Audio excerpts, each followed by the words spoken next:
प्रबल क्षार। देखिए, प्रबल अम्लों की तरह प्रबल क्षार ऐसे क्षार होते हैं जो जल में घुलकर पूर्णतः आयनित होते हैं और अधिक मात्रा में हाइड्रोक्साइड आयन देते हैं।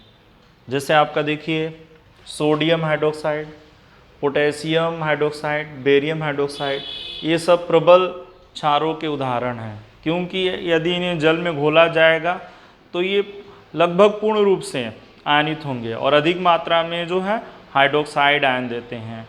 तो ऐसे क्षार जो जल में घुलकर पूर्ण आयनन द्वारा या पूर्ण वियोजन द्वारा अधिक मात्रा में हाइड्रोक्साइड आयन देते हैं, उसे हम प्रबल क्षार कहते हैं। इसके कुछ एग्जाम्पल ये हैं, जैसे sodium hydroxide, potassium hydroxide, barium hydroxide आदि। यदि हम सोडियम हाइड्रोक्साइड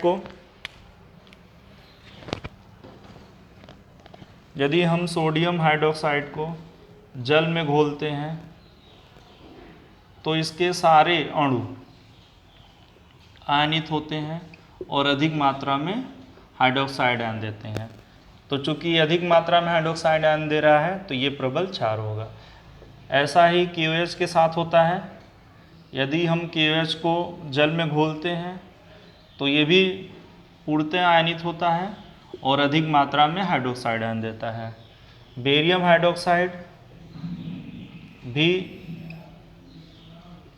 आयनित होकर के अधिक मात्रा में हाइड्रोक्साइड आयन देता है। चूँकि यहाँ 2 लगा तो यहाँ पे 2 मॉलिक्यूल्स जो है हाइड्रोक्साइड आयन के बनेंगे जो है।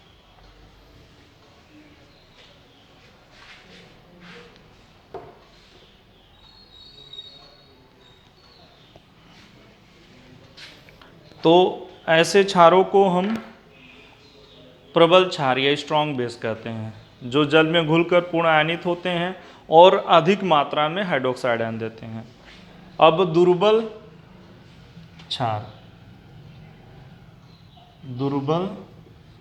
क्षार, वीक बेस। ऐसे क्षार जो जल में घुलकर कम मात्रा में हाइड्रोक्साइड आयन देते हैं, उसे हम जो है दुर्बल क्षार कहते हैं। जैसे अमोनियम हाइड्रोक्साइड को अगर आप जल में घोलेंगे तो पूर्णतः आयनित नहीं होगा, जिसके कारण वो कम मात्रा में हाइड्रोक्साइड आयन देता है।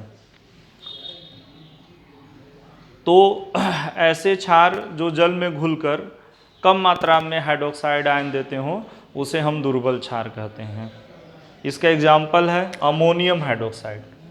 इसका सूत्र होता है NH4OH। इसे अगर आप जल में घोलेंगे तो इसके सारे अणु नहीं आयनित होंगे। जैसे 1 मोल यूज किया तो कुछ भाग इसका बस आयनित होगा और कम मात्रा में इसलिए हाइड्रोक्साइड आयन देते हैं। दुर्बल क्षारों के जो कुछ एग्जाम्पल हैं, ammonium hydroxide NaH4OH, aluminium hydroxide AlO3 trans, zinc hydroxide और पायरिडीन आदि होते हैं। पायरिडीन आदि ये सब जो होते हैं आपके दुर्बल क्षार होते हैं।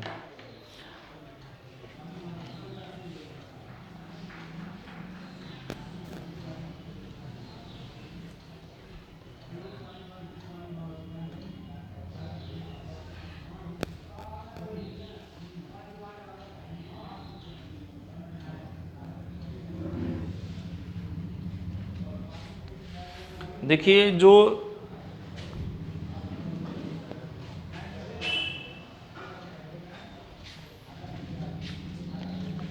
अम्ल और क्षारों की जो हमने अभी प्रबलता के बारे में जो कुछ पढ़ा, ये प्रबलता, इससे बस हम ये समझ सकते हैं कि कोई अम्ल प्रबल है या कोई अम्ल कितना जो है अम्ल दुर्बल है, या क्षार प्रबल है या दुर्बल है, बस इतना ही जान सकते हैं। लेकिन यदि अगर हमें ये पता करना हो कि कोई अम्ल कितना प्रबल है या कितना दुर्बल है, मतलब अगर उसका जो है मापन, उसकी प्रबलता का मापन अगर हमें गुणात्मक रूप में करना पड़ जाए क्वांटिटेटिवली करना पड़ जाए तो इस तरीके से नहीं कर सकते हैं। इसके लिए जो है आपका देखिए वैज्ञानिकों ने एक स्केल डेवलप किया है जिससे आप किसी अम्ल या क्षार की प्रबलता को सही तरीके से माप सकते हैं, सही तरीके से उसका आकलन कर सकते हैं, या क्वांटिटेटिवली हम गुणात्मक रूप से उसको हम माप सकते हैं।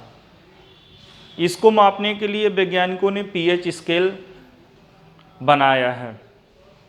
देखिए पीएच के बारे में सबसे पहले सोरेनसन नाम के वैज्ञानिक ने 1902 में बताया।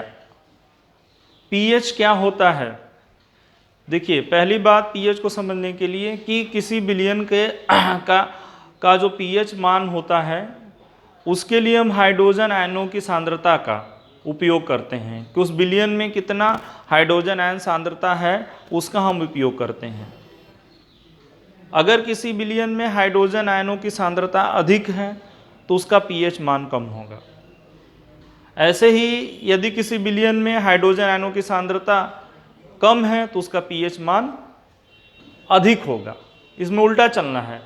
अगर हाइड्रोजन आयन सांद्रता अगर आपका क्या है किसी विलयन का, अगर वो जो है ज़्यादा है तो पीएच मान उसका कम होगा, और अगर हाइड्रोजन आयनों की सांद्रता कम है तो उसका पीएच मान अधिक होगा। पीएच का जो फॉर्मूला होता है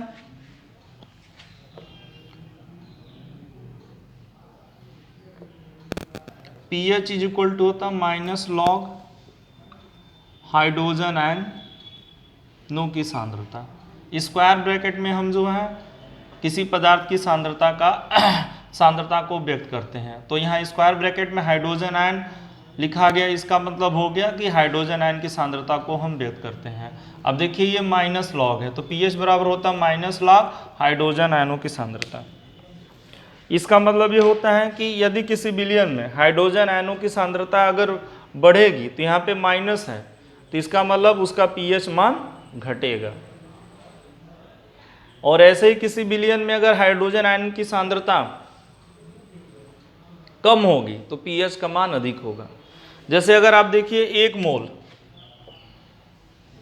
सांद्रता वाला हाइड्रोक्लोरिक अम्ल का विलयन लेते हैं और 1 मोल सांद्रता वाला एसिटिक अम्ल का विलयन लेते हैं, तो चूंकि ये दुर्बल अम्ल है तो ये कम मात्रा में हाइड्रोजन आयन देगा, तो इसमें हाइड्रोजन आयनों की सांद्रता कम होगी, हाइड्रोजन आयन सांद्रता कम होगी, और इसमें हाइड्रोजन आयनों की सांद्रता स्क्वायर ब्रैकेट मतलब सांद्रता कम अधिक होगी,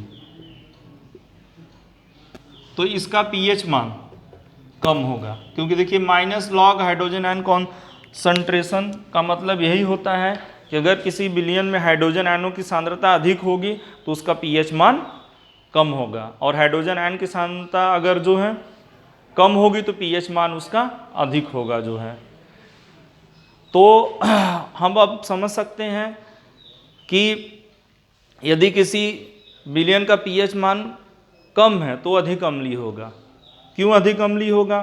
क्योंकि हमने पढ़ा कि जो अम्लीय गुण या अम्लीयता जो होती है वो हाइड्रोजन आयन की सांद्रता पर निर्भर करती है। कोई पदार्थ अधिक अम्लीय होगा अगर वो अधिक मात्रा में हाइड्रोजन आयन उत्पन्न करता है।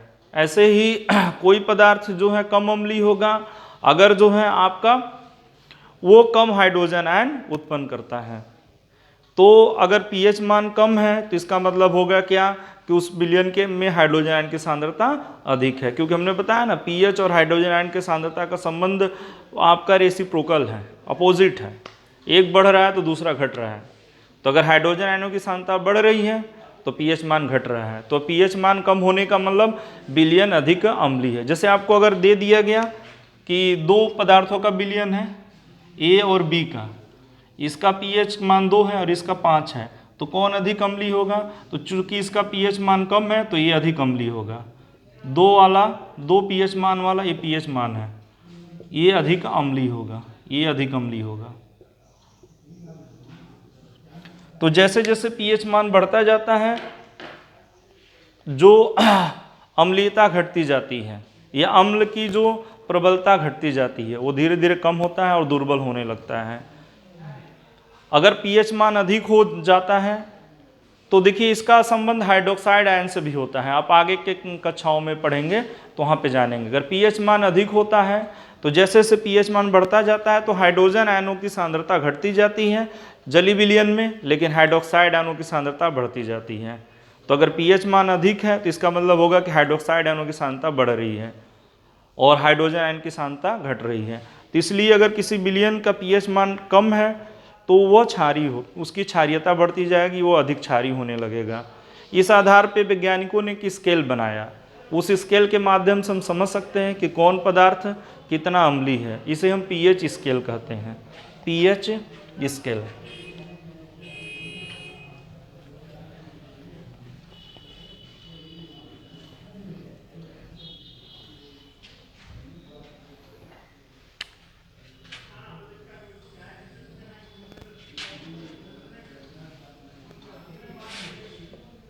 इस स्केल को सामान्यतः 0 पीएच से 14 पीएच के बीच में दर्शाया जाता है।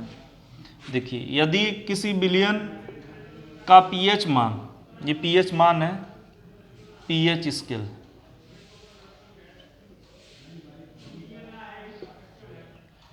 सात है तो विलयन उदासीन होगा, और यदि 7 से कम है तो अम्लीय होगा, और 7 से अधिक होगा तो क्षारीय होगा। जैसे 0 पीएच वाला विलयन जो है अधिक अम्लीय होगा, 1 वाला थोड़ा कम अम्लीय होगा। जैसे जैसे पीएच मान बढ़ेगा अम्लीयता घटती जाएगी। 1,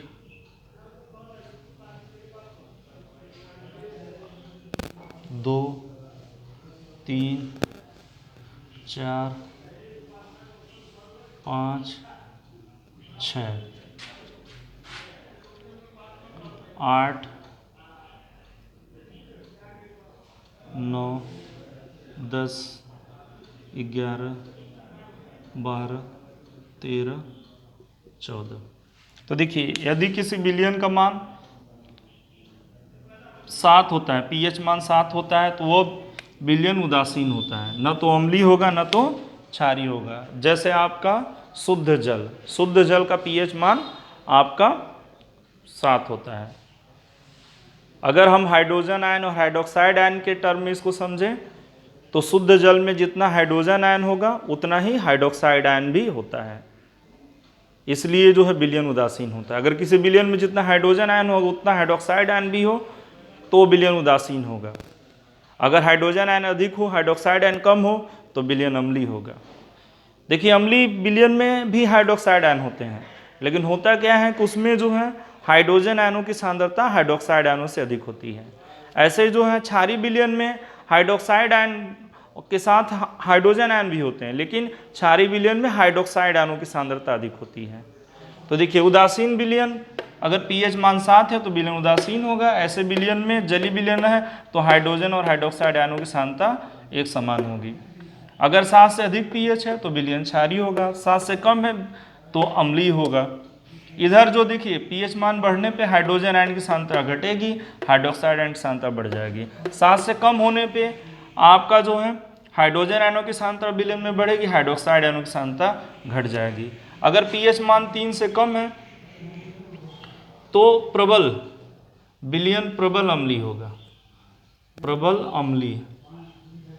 अगर यहाँ तक है, 3 तक है तो, और इसके से अधिक है तो दुर्बल अम्लीय।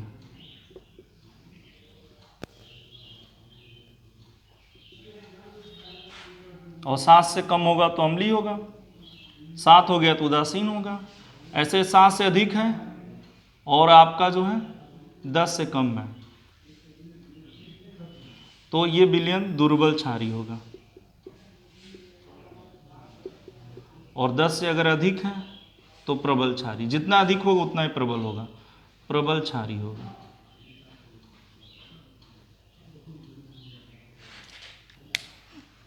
अब देखिए प्रश्न ये उठता है कि कैसे हम किसी विलयन का पीएच का मापन करते हैं।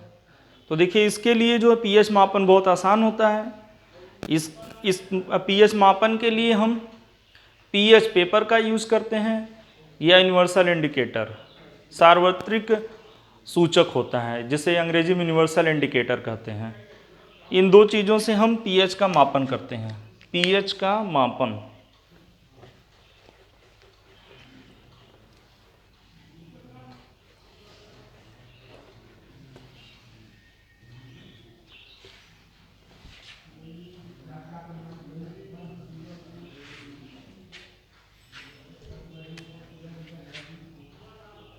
किसी विलयन के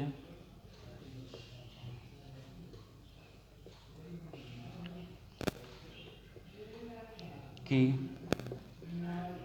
पीएच का मापन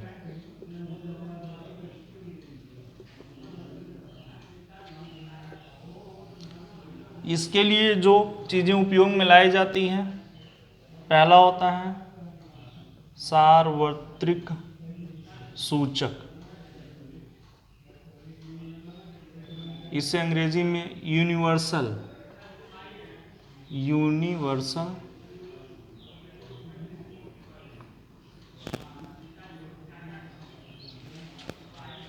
इंडिकेटर कहते हैं।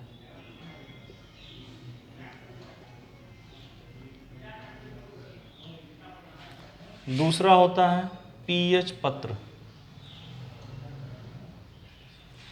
PH paper.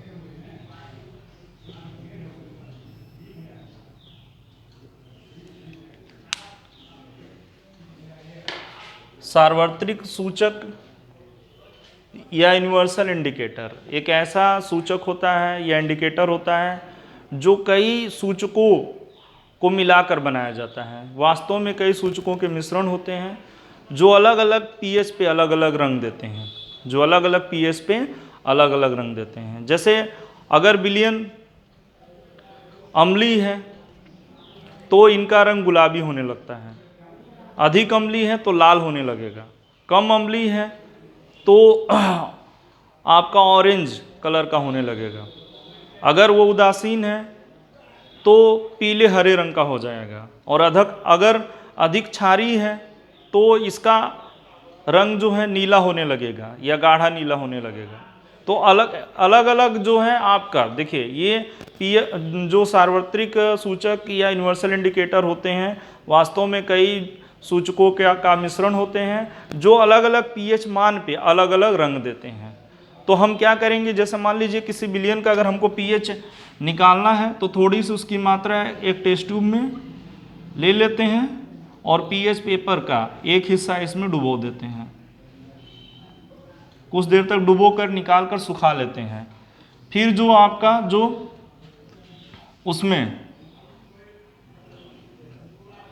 कलर चार्ट होता है पीएच का, पीएच कलर चार्ट होता है, उससे हम मैच करा लेते हैं। इसमें कलर चार्ट होगा, पीएच 14 पे कौन सा कलर है, पीएच 13 पे कौन सा कलर है, 7 पे कौन सा कलर है, तो जैसा कलर यहाँ परिवर्तित हुआ उससे मैच करा करके हम पीएच ज्ञात कर लेते हैं।